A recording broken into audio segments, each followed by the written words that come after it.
It's great to be here. This is my first IIRP conference, and just a little bit nervous, but I'm going to work through those nerves. And I'm not used to standing in front of a podium. I'm used to like walking around. And can everybody hear me? Okay.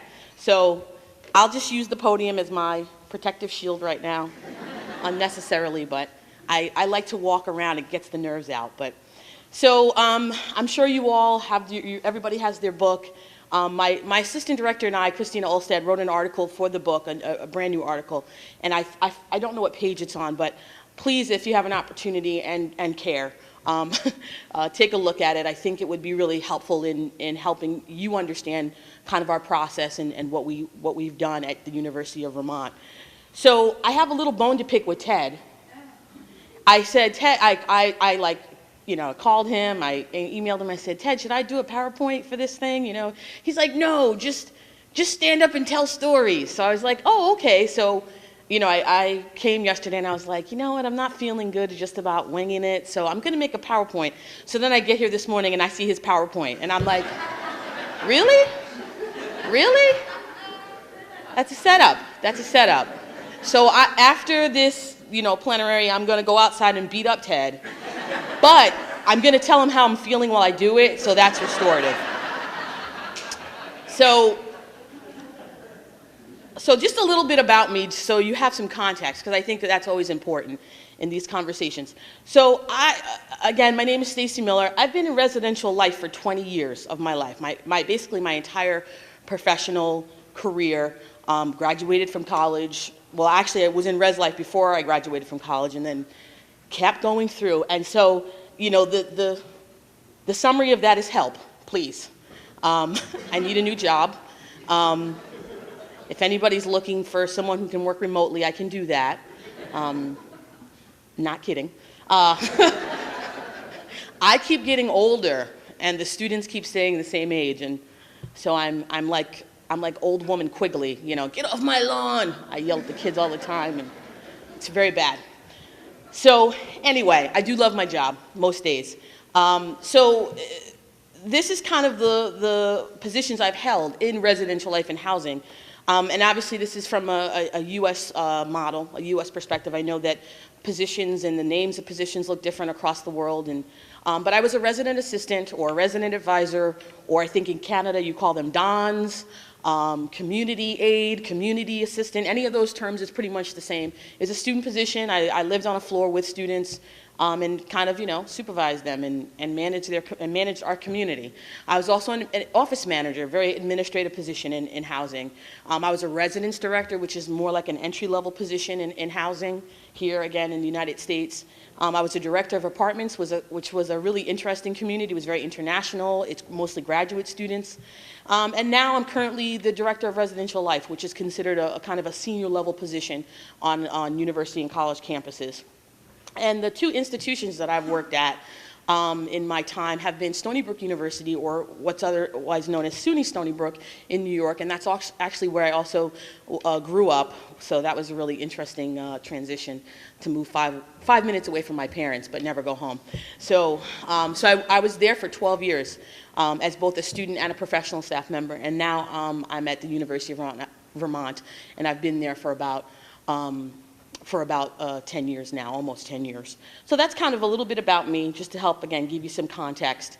So when I, got the position at the University of Vermont, I was so excited. It was my, my dream job. I wanted to be director of Res Life always, and I was like, okay, these suckers are giving me a chance. All right, let me do this. So when I got there, things were not really good, as you can see. From Simon over here. When I came to the Department of Residential Life in 2003, the department was in a little bit of what I would call disarray. It hadn't had a real assigned leader for about 3 years. They had a whole bunch of interims. And so I was the first person coming into the position, after a long stint of people who, cared, but, when you're in an interim role, how much can you really do? How much change can you really affect? And so, coupled with the fact that I was in Vermont, a black woman in Vermont, everybody that I talked to was like, you moving to what? Where? I'm like, there any black people there? I'm like, yeah, there's a couple. I've just increased the population by 100%. So it was, and I was the first, black woman in that kind of leadership position on the campus. So it was interesting, to say the least, on a number of different fronts. But I came in with this idea that, I got to clean this place up. I got to figure out what to do and how to get morale up for staff, but also how to start managing students on campus better. And I don't like the word manage, because it does sound like a little bit of a control word, but really, how do we develop healthy community is really what I was trying to accomplish. I don't know if you know anything about UVM. I don't know if you know any of its history, but it has all kinds of names. Groovy UV. It's Burlington is an interesting place. It's it's very liberal, very hippie-ish kind of culture. People smoke marijuana openly on the street there. So it's just like, for me, I was like, what the hell is going on here? Like, you can't do that. I felt like the police, but so that kind of bleeds into some of the campus culture. Students are very open about their alcohol and drug use, and my staff were kind of always running around and trying to deal with a whole bunch of things. So, my goals were, build community, try to curb some of these behaviors that were detrimental to community. And so at the time I came into my role, fortunately, or at least I had the good fortune of having a new associate director who came in pretty much at the same exact time. And together, we were kind of very symbiotic in our approach. We came from different institutions, but really had a really clear mindset around, okay, we need to fix some things and bring some structure to the department in some certain areas in some certain ways. And so one of the things he brought with him that I immediately gravitated to was this concept of community standards. And I don't know how many of you are familiar with the community standards philosophy. Terry Piper. So we adopted the community standards philosophy of student development on our campus, which was a philosophy that my associate director, Alvin, brought with him from Syracuse University. And just to kind of give you some understanding of what community standards is, it's really based off of Alexander Aston's research, in which he basically says, and I'll just read it because it's much easier to read it than to try to paraphrase in my own words. The student peer group is the single most potent source of influence on growth and development during the undergraduate years. In short, and I didn't close the quote, sorry, but in short, students listen to students, kids listen to kids, young people listen to young people. When we talk, it's like Charlie Brown's teacher. Wah, wah, wah, wah, wah, wah. Nobody knows, they don't listen to us, they listen to each other. And so we adopted this philosophy of we have to get students to talk to one another, to hold each other accountable, to build relationships where they're in control, and we're not always the person in control of what they're doing. And the way that Terry Piper kind of framed this philosophy was through these three tenets of dialogue, interaction, and perspective taking, or what he called a DIP. Here's the funny thing about it. It was a great philosophy. It was wonderful. We understood it. It made sense to us. But what we would always do is let me go backwards a little bit and say the people who tend to move up in our profession are people who were really great at being that first level, like the RA job. So not to like toot my own horn, but I was a pretty good RA. I was a pretty good RA. It was very intuitive for me, though. I just knew how to connect. I knew how to talk to people. I'd walk up to my residents, and I think in some ways be restorative without knowing. It's like, hey, cut that out. You're going to get me in trouble, or, whatever. And people would respond to me in positive ways. And so I kind of knew how to do that. But as you move up in our profession, we often tell other folks, okay, go build community and use this philosophy to go build community. And then the RAs would be sitting there like, huh? Creak, creak, creak, creak. They didn't know what to do with that. I mean, some of them did, the good ones, because there's always you got the 20-80-20 rule. There's always like that 20% that's great. You got the 80 that's kind of in the average, and then you got the low performers at the other end. So you always have a bunch of RAs that, yeah, they just get it, it clicks, they know it, but the majority of RAs are kind of like, okay, great. And so they floundered in building community in this way, using this model, because what we realized is that while we were being very implicit in our approach, we weren't being explicit, which is kind of fundamental and foundational to restorative practices. So then it happened. I participated in a circle, literally. And in participating in this circle, I have a colleague on my campus, her name is Gail, and she works out of the Office for Student and Community Relations.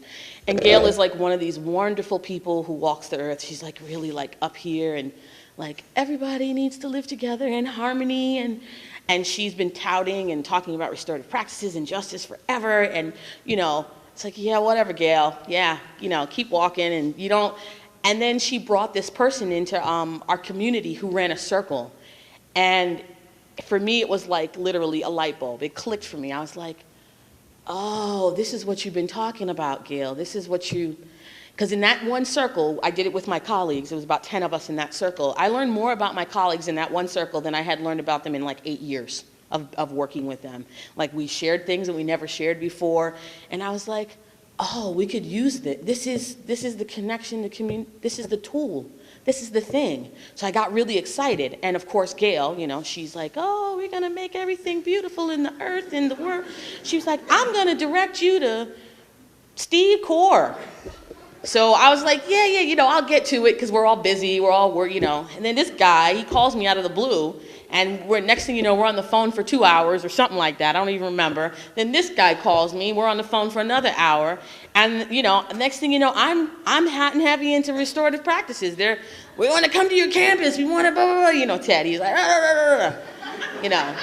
I'm like, okay, all right, but I was excited, and I'm very thankful now for their approach to this, because if I was left to my own devices, I'd probably still be like, oh yeah, it's on my to-do list, I'll get to it, next year. So I was happy that they really jumped at the chance to work with us here at UVM, and I'm thankful for that every single day. So basically, in the academic year of 2010-11, we began to implement restorative practices as the mechanism to facilitate our community standards process.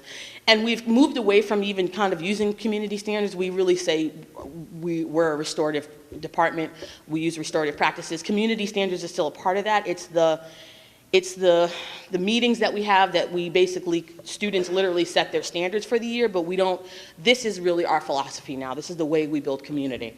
But at the time, we weren't ready to let go of that terminology, so we wanted to kind of make some connection and some fusion between the two. And we really do think that, RP complements community standards perfectly, because it really does teach our staff, our professional staff, our graduate professionals, our resident advisors, the skills that they need to not only respond to wrongdoing, harm and wrongdoing, but also to proactively build community.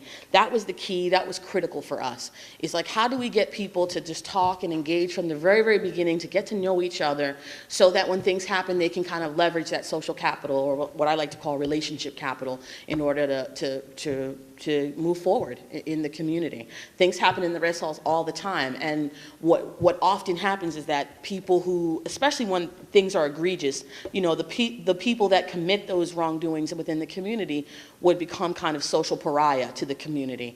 And this really has helped us to kind of reintegrate people in a healthy and positive way. And again, people are able to really leverage their relationships with people to say, this wasn't okay, this is how it impacted me. And we see people actually changing their behavior, like, okay, I'm not going to do that anymore because obviously my community doesn't like it and they're not comfortable with it. So just to kind of give you a sense for how I went through the process of rolling this out, because, again, these guys are calling me on the phone, we're making plans, and so I realized really quickly that I needed to get buy-in, not just from my own department, but from the whole campus. And fortunately, my leadership, my people, I call it professional capital that I have on campus.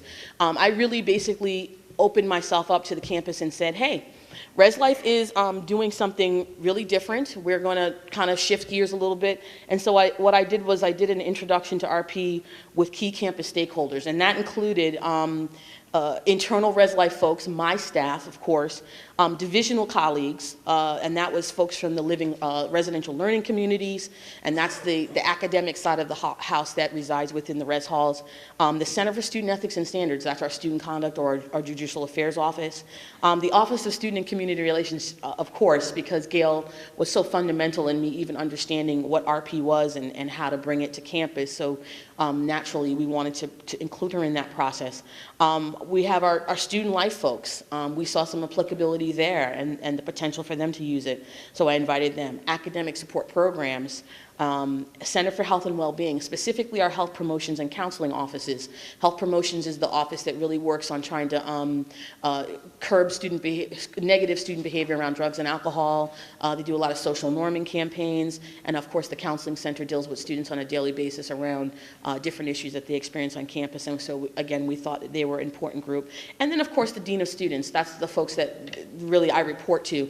My supervisor is an associate vice president, and our Dean of Students is an associate vice president. So I wanted them there to really, again, understand what Res Life was doing and how we were going to roll things out. Other stakeholders that we invited were the identity centers of our campus. You know, multicultural affairs, if you want to call it that. It's regionally different everywhere in our country, and I know it's different around the world, but we have an acronym that's ALANA, which stands for the African American, Latino, Asian, and Native American Center. So students who identify in those underrepresented groups tend to go to that center. We have the Women's Center. We also have the lesbian, gay, bisexual, transgender, and questioning allies community. So we invited them as a part of the conversation as well because, again, we saw some applicability there. And we also invited the police as a part of this process, this rollout process. We wanted them to see and hear what we were going to do. I had already known since, from talking to Ted and reading things that the police around the world are really involved in restorative justice and restorative practices, and so it made sense. And fortunately for me, the chief of police and director of police services, she was very, very familiar with restorative justice and restorative practices. So again, another easy sell for me there. So I basically had a stakeholders meeting, and literally Steve and Ted came to campus, kind of did like a 1-hour shtick on restorative practices to get people some grounding, some foundation around it. And then from there, I basically said, look, I'm bringing them back in July to do a training. And anybody in this room and anyone outside this room is welcome to participate in that. And so in July of 10, we did a 3-day RP training with both Res Life staff and our stakeholder group. And that was really different and exciting. And Steve's laughing over there, and Ted. Yeah, New England is very PC. If you didn't know that, politically correct that is. And I have a whole bunch of people on my campus. I call them the social justice police.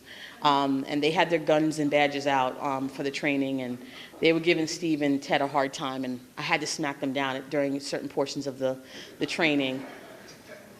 I'm not actually violent, but I use a lot of violent terminology to describe my behaviors because it's fun. Because it's actually what I want to do, but I restrain myself from doing those things. So I guess better to say it than to actually do it, right? So yeah, so we had some fun in those trainings, and as Ted said, at one point, one of my staff members said, maybe we should just do this in one of the halls. And I said, hell no. I said, look, if this shit doesn't work, because I've been in Res Life at that point. I'm 15. I'm like, if this shit doesn't work, I quit. That's it. I'm done. Because I really was convinced at that point that it was the way to go, that it was the thing to do. It made sense to me. And I don't know if you've ever read the book Outliers by Malcolm Gladwell.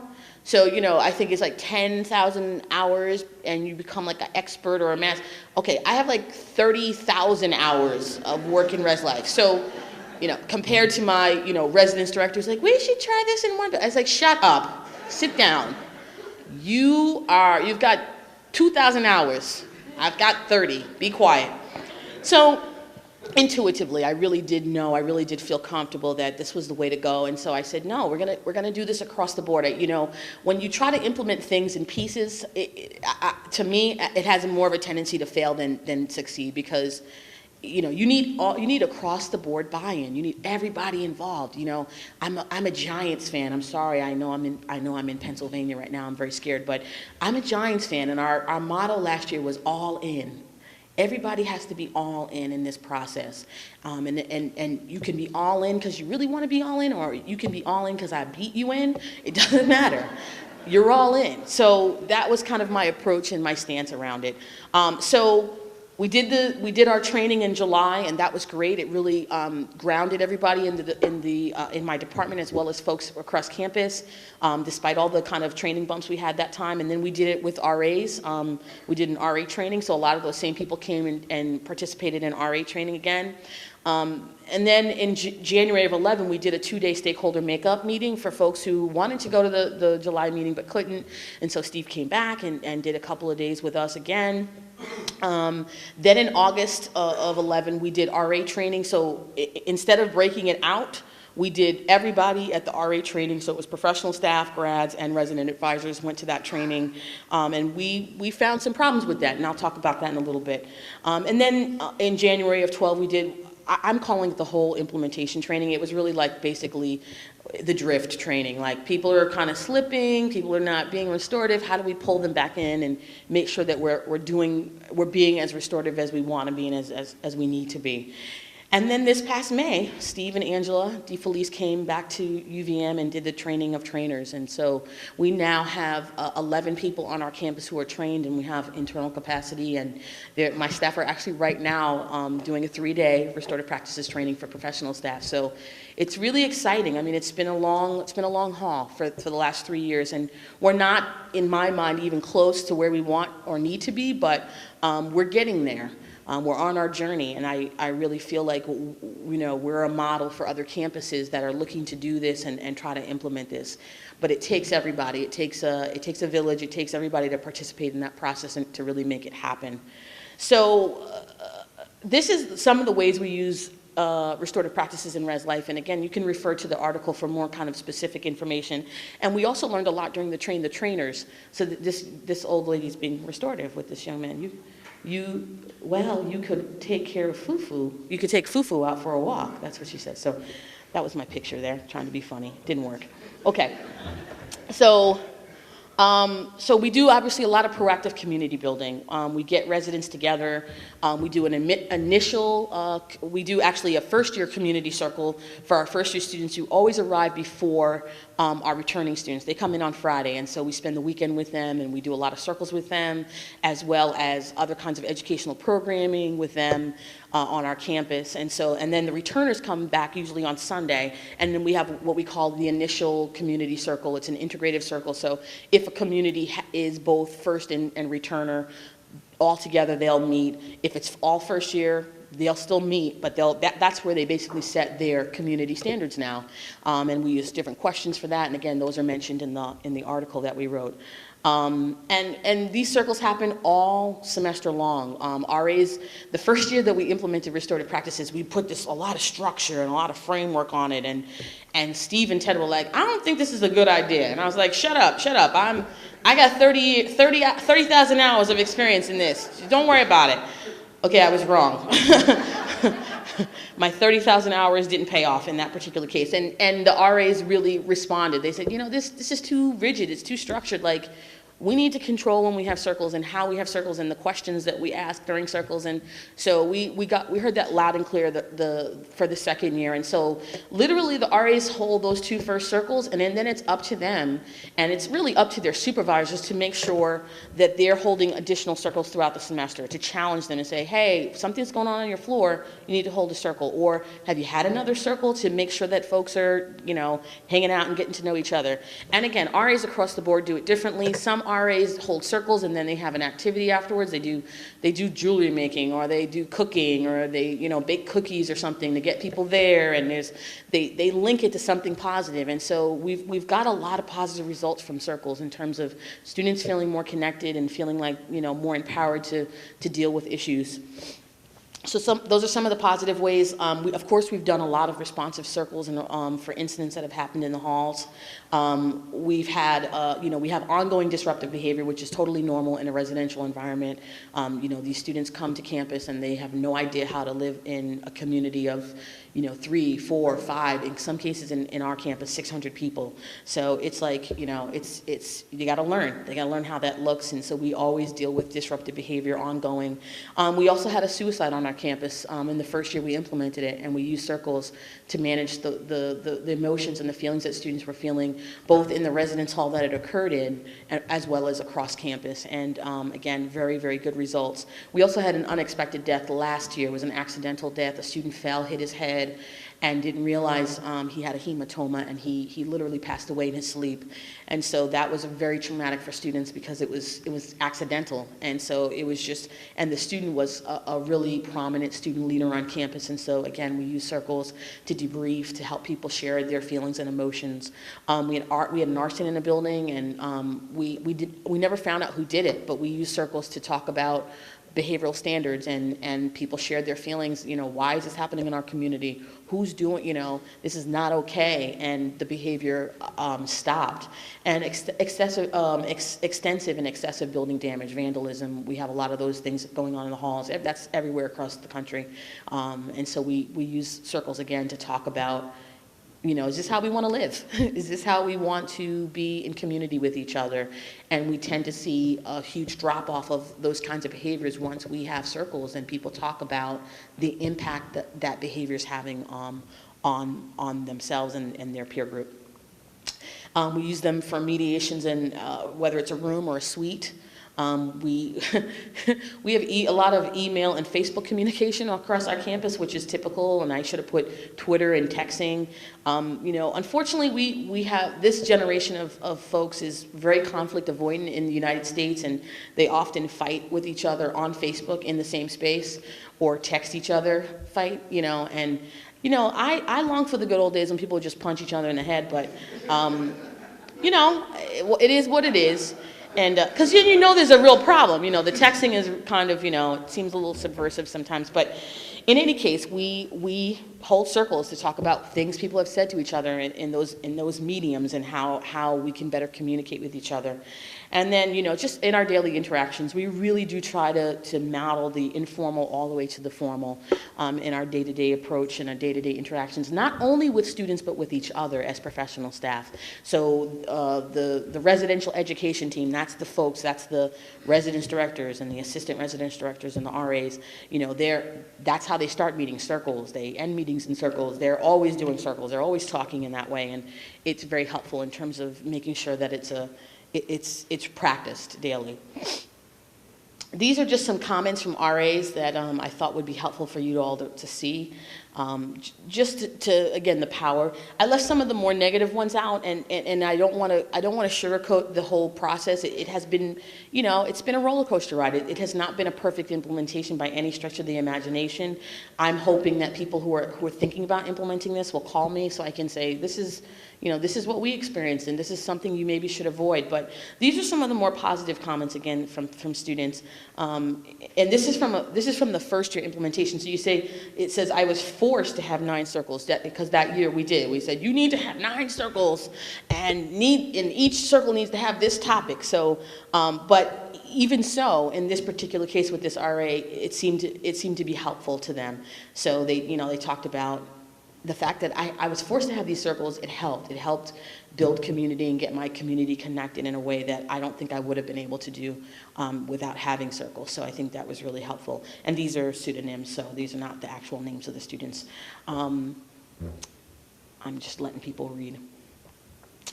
And then the next one was, I'll actually read this one. I found it particularly effective right in the beginning of the year when I was really establishing relationships on the floor.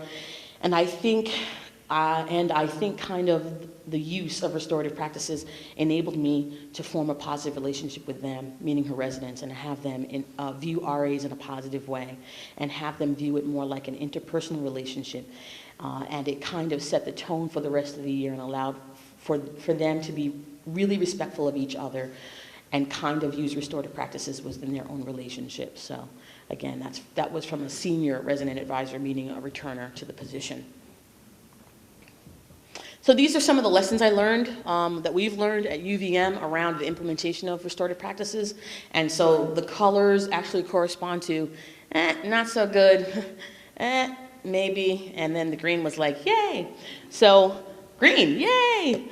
It's clear that RP has had a positive impact on our campus. I have actually done a lot of assessment, both quantitative and qualitative, on our campus through different measurement tools and focus groups to really hear from both RAs, staff, and as well as residents around their experiences with restorative practices. And so we definitely know that things are good, are going well on our campus, but we, again, have a long way to go still, and we have lots of work to do. So things that we realize is that the success of RP is contingent on really full professional staff and RA staff buy-in. One of the things that we did differently the first year than we did the second year of implementation is that the first year we actually indoctrinated our staff first in this process, and they had a lot of time. They had almost 4 weeks before RAs came to campus to like really understand and soak in restorative practices and use it daily with themselves. And so by the time the RAs came to campus, they were the professional staff, again, the professionals, the grads were like, they knew what they were doing, they understood it, they were able to intervene when RAs were resistant, or when they were like, I don't know if this is going to work, or I don't, they were like, actually, you know, this is what I think, and this is what I've experienced. And so that buy-in was really, really critical. The second year we did it, we didn't train the staff first. We had a lot of turnover actually in staff. So we trained the staff and the RAs at the same time, and that was really difficult because the RDs and the ARDs, the professional staff, didn't have a real chance to soak it in themselves and really understand it before they were like kind of alongside the RAs. And so it was like everybody was learning together and confused. And so you've got to give, in my opinion, the professionals more time to really think about this and use it so that they can deal with the students who tend to be a little bit more resistant around it, because again, it's a completely new way of thinking for them. And they don't necessarily, I mean, we do go over the theory with them behind, you know, the tenets of restorative practices, but they still don't understand it the same way as our professional staff and our graduate staff. So I think that time is critical. Fully embed and reinforce RP as everyday practice, which includes leadership and communication. That was a huge learning lesson for us this year. I mean, when I say embedded in everything, I mean everything. Job descriptions, the mission statement. It has to permeate through the entire organization. One of the huge things we changed this year was in literally everybody's job description, it says, you're going to use RP. When we're hiring staff now, you know, whether it be professional staff, whether we're bringing in grads through the grad selection process, or we're hiring students, we say, hey, we're a restorative department. You will be using restorative practices if you work here, and if you can't buy into that, if you can't get on board with that, then this might not be the right place for you to work. And so from the very, very onset, people understand that this is kind of what we're doing and where we're going, and I think that's helpful. And then the daily practice of restorative practices, it's not just we do it here, it's we do it every single day, all the time, constantly. It's the way we operate was critical for us. And then again, the last one was just, again, I said this already, just ensure that everybody knows what they're signing up for is really, really critical. Our residential community is restorative. How does that look for you professionally? How does that look for you as a student leader? Can you handle that? Can you manage that? So I think that is my shtick. I don't know how much time I have.